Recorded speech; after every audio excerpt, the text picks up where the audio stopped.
My mother confessed that my grandfather may be my biological father, and he did not deny it. So I am putting him in the dumpster as his final resting place. My mom was a drunk and addict all of my life and had lots of kids. I ended up raising many of them starting when I was 4, moved away and went NC with my mom when I was 18. I'm 29 now. I had a relationship with a boy I really loved, David, but after a night I spent hanging out with his brother and brother's friends, I woke up with no memory of the previous night in my brother's bed in the wet spot of obvious intimate intercourse. Believing I cheated on David, I ended our relationship upon discovering I was pregnant. I ended up moving in with my grandparents, grandfather 83, and grandmother 78, lost the baby, ran away to Boston to put my life back together, moved back to my home city a couple of years ago, saw David on the street with a woman, and assumed he was happy with a new relationship, so I didn't contact him. Eventually, David's brother contacted me and told me I could not have consented or initiated intimacy and that he suspected one of his friends after he and David, and so after finding out that I didn't cheat but was SAD while I was unconscious, I ended up reconnecting with David. About 2 weeks after that all happened, one of my sisters contacted me and asked for a ride to school, and so I ended up at the house Chloe lives in, which is the one I grew up in as well. I ended up having an awkward talk with my mother and had a breakdown about finding out I was S8, and then she managed to find empathy and consult me, sharing how she was S8 when she was 14 during a drive to A&W. Since that time, I've ended up talking to her more and more often and even sort of stepping in to make sure she takes her meds. Old habits? I don't know. It's just like an instinct to go mom mode. And while I'm still pissed at mom for the neglect and her years of drugs, alcohol, and a series of terrible relationships, I can see how much she's hurting both physically and emotionally, and how much she really does want to have some kind of relationship with me. Last week, I came over to make dinner because she was too sick. She's got these fibroids in her uterus, needs a hysterectomy, and also terrible liver and kidney function. She's on a lot of different drugs. She doesn't drink anymore, but she's on significant painkillers, and they make her weepy and prone to babbling. I get her. My brother, Doug, and Chloe stay up a little chatting with Chloe and completely fail to have any real conversation with Doug, and then I take mom to her room to sleep. I'm trying so hard to keep myself on task here, but I can't remember exactly what happened. I remember putting her in the bed, then her reaching up and touching my face with her shaky, cold, fragile hand, and then I was in the hallway hyperventilating. I remember remembering what she said, but I don't actually remember it. I made my excuses and ran out of that house like I was on fire. When I get to David's place, I barely ever go back to my house if I'm not working, and often I just bring my laptop and dock to David's place. He's awake and surprised to see me back so soon. And later on, he told me I looked like I'd lost a lot of blood. I was so pale. I remember telling him what she told me, so my memory of what I found out is from that. I still can't actually remember what she told me, just what I told him. But here it is. The person who assaulted and impregnated my mom when she was 14 wasn't some random friend. It was my grandfather, and he didn't stop then. 3 of my older siblings are likely his, but that's not the worst part from my perspective. The worst part for me is that I've long known my mom was dating 3 guys when she got pregnant with me, and she always said she didn't know who the father was. But it turns out she was only dating one, was developing feelings for another. And the third, the guy she told me was dead, was my grandfather coming back around again nearly 15 years after he'd first attacked her.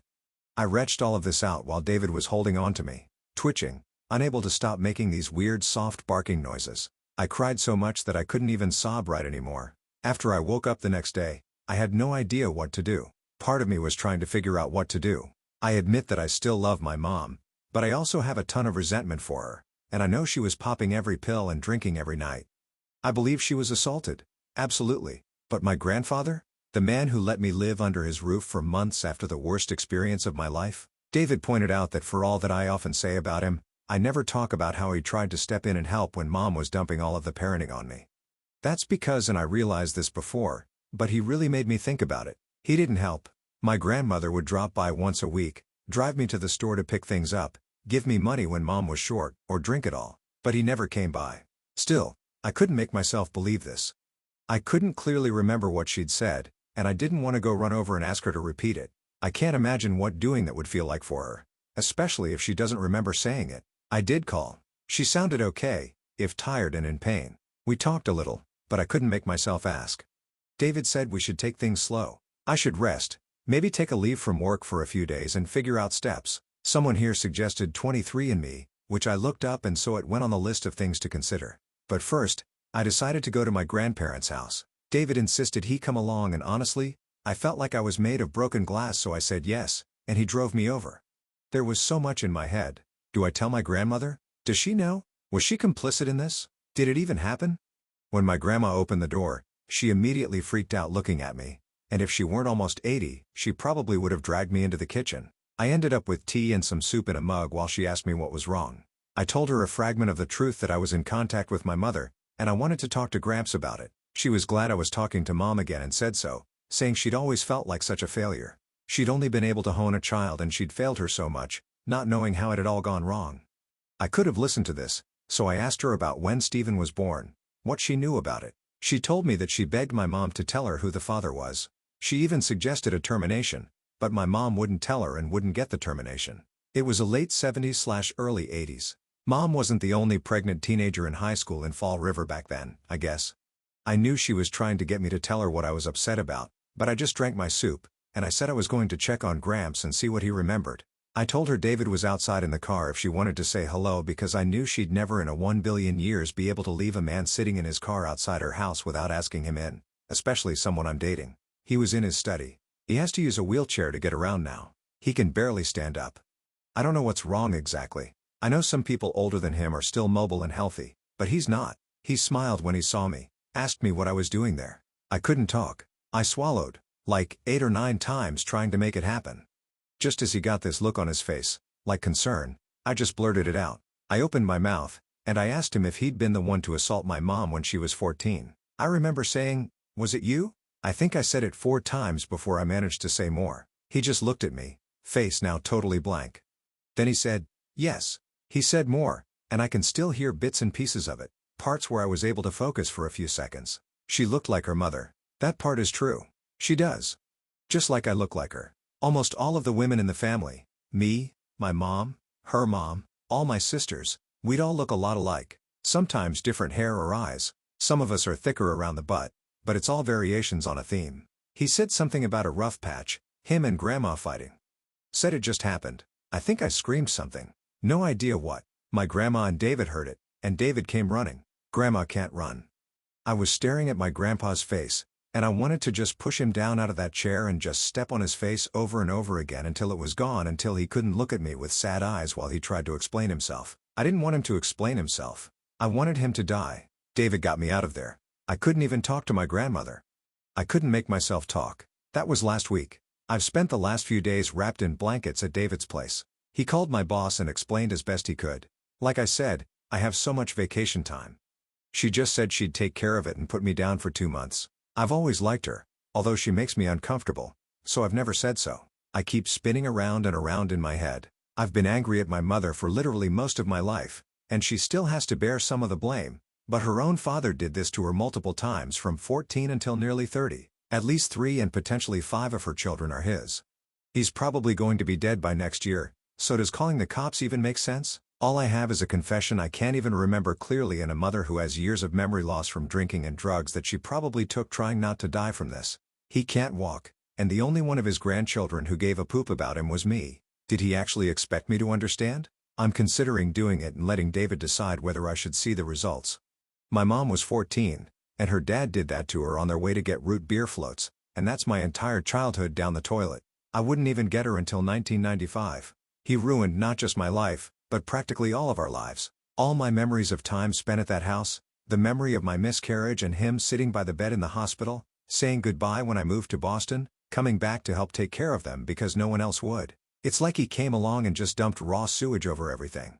I can't make myself tell my mom. I don't even know what I would tell her. She knows, but she doesn't know I do. David is suggesting we move. Just get the hell away from here. And I'm seriously considering it. I know I'm too fucked up to make decisions right now, but part of me really wants just to go Alapi and move to the mountains somewhere. I'd miss some of my siblings who like me anyway. Update: he deleted himself. My grandmother is broken. She's staying in my apartment. My mom visits every day. He told Grandma everything.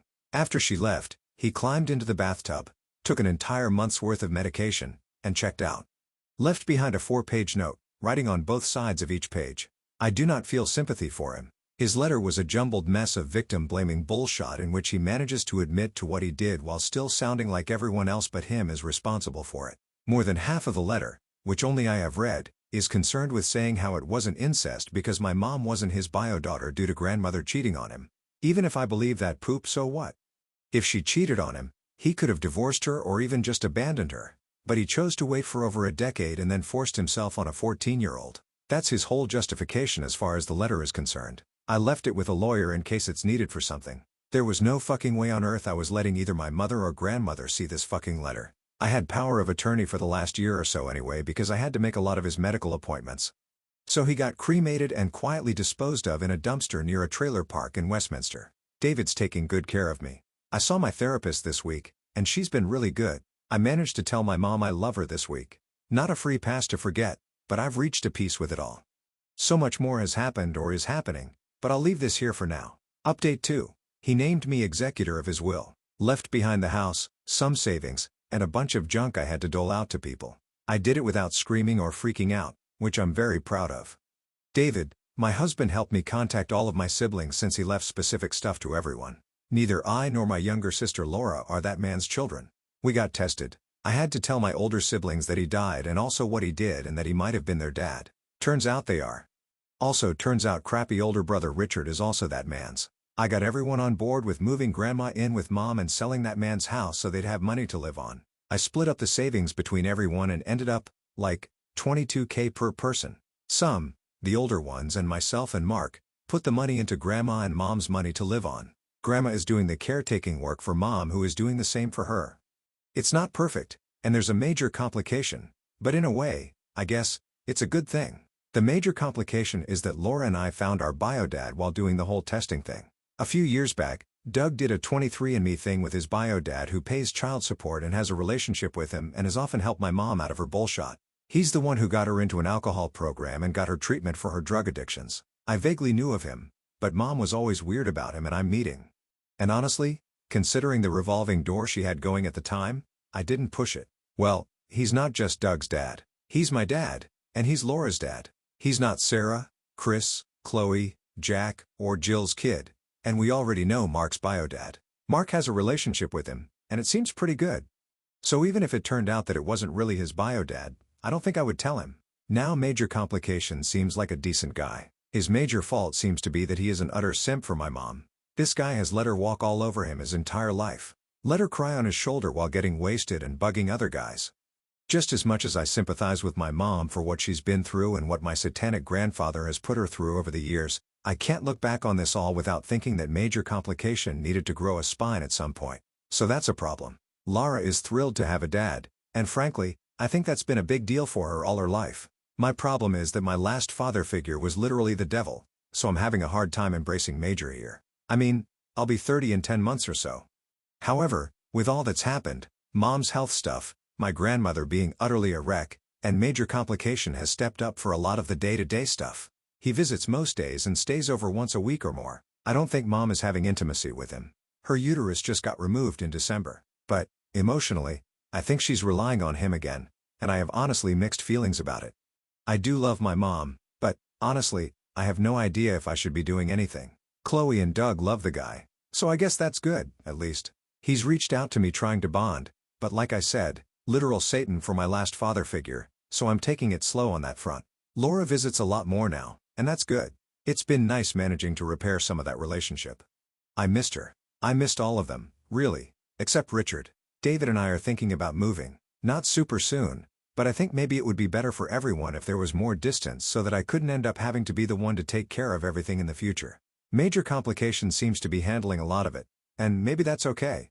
Maybe I can finally stop being everyone's mom. Oh, probably should admit I'm pregnant. Just told David. Why not you all? 6 weeks and notice some nausea and some weird food cravings. Honestly, kind of a big reason why I want to pull back on all mothering for a while. I know my emotions are already going crazy, and I simply can't handle being pregnant while also taking care of everyone else. So that's my life. Married too soon, pregnant accidentally, but likely going to try and keep it. David has this goofy-ass smile going, and if he's in, that's good enough for me. Take care, everybody. I hope your 2025 is good.